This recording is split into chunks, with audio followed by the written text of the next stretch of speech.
সাহিত্যিক শঙ্করের বিখ্যাত উপন্যাস চৌরঙ্গী অবলম্বনে পরিচালক পিনাকি মুখোপাধ্যায় একটি ছায়াছবি নির্মাণ করেছিলেন। তাতে শ্যাটা বোস চরিত্রে অভিনয় করেছিলেন স্বয়ং উত্তম কুমার। একটা গানের সিকোয়েন্স ছিল।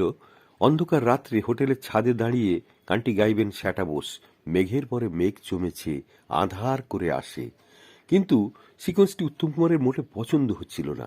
সুরকার অসীমা ভট্টাচার্য ব্যাপারটা বুঝতে পেরে ওই গানের লাইনের সঙ্গে মিলিয়ে দুটি লাইন লিখলেন, বড় একা লাগে এই আঁধারে। চটজলদি লাইন দুটি তিনি পাঠিয়ে দিলেন গীতিকার মিল্টু ঘোষকে, যিনি পুরো গানটি লিখে দিলেন। গানটি মান্না দে গেয়েছিলেন এবং পিনাকি মুখোপাধ্যায় গানটি তাও বাদ দিতে চেয়েছিলেন ছবি থেকে, কিন্তু নাছোড়বান্দা উত্তম কুমারের জন্য তা পেরে ওঠেননি। শেষ পর্যন্ত নতুনভাবে শুটিং করে ছায়াছবিতে গানটি ঢোকানো হয়েছিল এবং আহা আহা, বড় একা লাগে এই আঁধারে,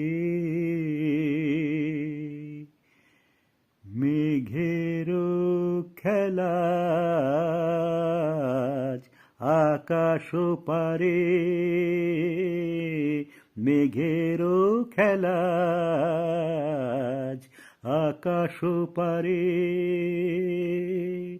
বড় একা লাগে এই আঁধারে, বড় একা লাগে এই আঁধারে, মেঘেরও খেলা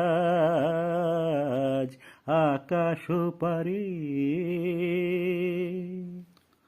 সারাটি দিনের কাজে কি জানি কি ভেবে আমি, সারাটি দিনের কাজে কি জানি কি ভেবে আমি, কেমন ছিলেম ভুলে এই বেদনাকে,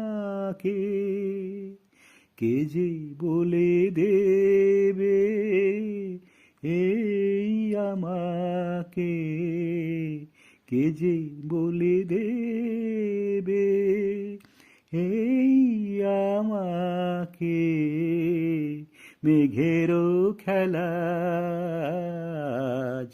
আকাশ পারে।